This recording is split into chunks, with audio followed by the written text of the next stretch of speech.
Se llamaba Tom. 10 años antes había sido marín sirviendo a Vietnam. Se había pasado el fin de semana festivo encerrado en su despacho de abogado del centro de Boston, bebiendo y mirando fotografías antiguas, en lugar de con su familia. Sabía por años anteriores que el ruido, los fuegos artificiales, el calor y el picnic en el patio de su hermana, con todo el extenso follaje de principios de verano como telón de fondo, todo lo cual le recordaba a Vietnam, le volvería loco. Al ponerse tan mal, tuvo miedo de estar con su familia porque se comportaba como un monstruo con su esposa y sus 2 hijos. El ruido de los niños le alteraba tanto que tenía que salir de casa hecho una furia para no hacer. Solo se calmaba bebiendo para olvidar o conduciendo su Harley Davidson a velocidades. La noche tampoco le daba una tregua, ya que se despertaba constantemente con pesadillas sobre una emboscada en un arrozal de Nam, en el que todos los miembros de su pelotón morían o dos. También sufría unos terribles flashbacks en los que veía a niños muertos. Las pesadillas eran tan horribles que tenía que quedarse dormido. Así que a menudo permanecía despierto la mayor parte de la noche bebiendo. Por la mañana, su esposa solía encontrarlo tirado en el sofá del salón de su casa y ella y los niños tenían que andar de puntillas alrededor suyo mientras desayunaban antes de ir a la escuela. Para ponerme al corriente de su historial, Tom me contó que se había graduado en la universidad en 1965 con las mejores calificaciones de su clase. En línea con la tradición familiar de servicio militar, se enroló en el cuerpo de los marines después de graduarse. Su padre había servido en la Segunda Guerra Mundial, en el ejército del general Patton, y Tom nunca cuestionó expectativas de su padre. Atlético, inteligente y líder evidente, Tom se sentía poderoso y efectivo tras realizar la formación básica, un miembro del equipo que es preparado para casi todo. En Vietnam, enseguida se convirtió en el líder del pelotón, de 8 marines. Sobrevivir abriéndose paso por el barro bajo los disparos de ametralladoras puede dejar a la gente con una percepción sobre sí misma y sobre los compañeros bastante positiva. Al final de su misión militar, Tom se licenció con honores y todo lo que quería era dejar Vietnam atrás. Aparentemente eso fue lo que hizo. Fue a la universidad gracias a la ley de ayuda para veteranos y se licenció en la Facultad de Derecho. Se casó con su novia del instituto y tuvo 2 hijos. A Tom le preocupaba mucho, le costaba sentir un cariño real hacia su mujer, aunque sus cartas la habían dado en vida en la locura de la selva. Tom vivía maquinalmente una vida normal, esperando que fingirla le iría a aprender a volver a ser el de antes. Aunque tenía un despacho de abogado y una perfecta familia postal, pero no se sentía mal, se sentía muerto por dentro. Aunque Tom fue el primer veterano que conocí a nivel profesional, muchos aspectos de su historia me resultaban familiares.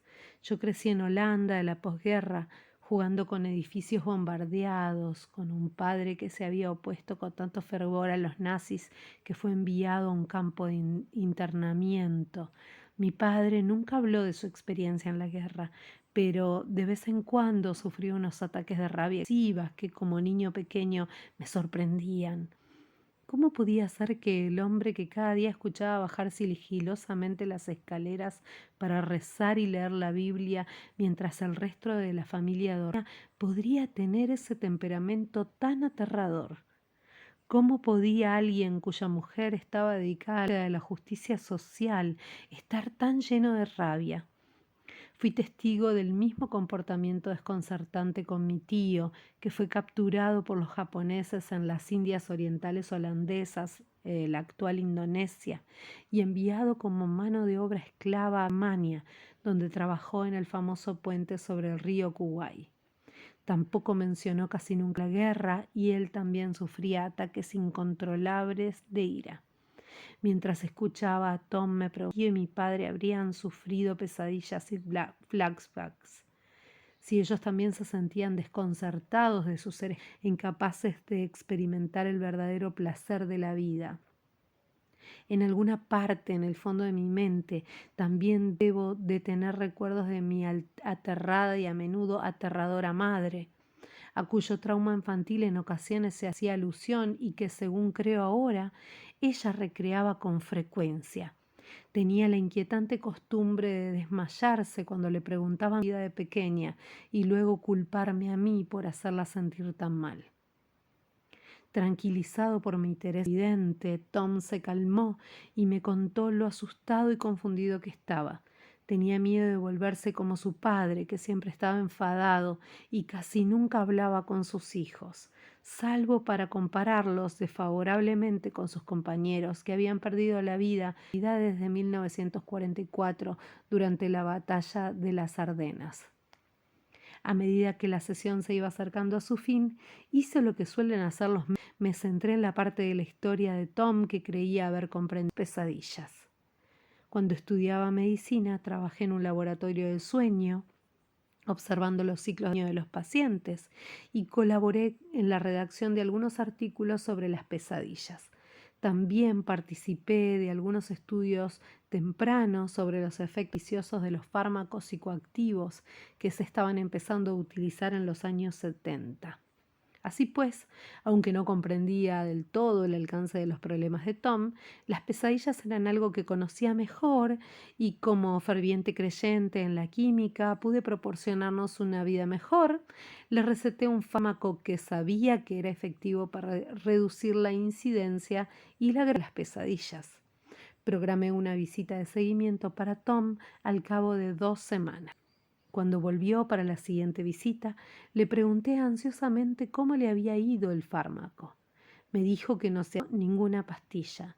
Intentando ocultar mi irritación, le pregunté por qué. Me di cuenta de que si me tomaba las pastillas y las pesadillas desaparecían, me dijo, estaría abandonando a mis amigos y su muerte ha sido en vano. Debo ser el homenaje vivo de mis amigos que murieron en Vietnam. Me quedé perplejo. La lealtad de Tom hacia los muertos le estaba impidiendo vivir.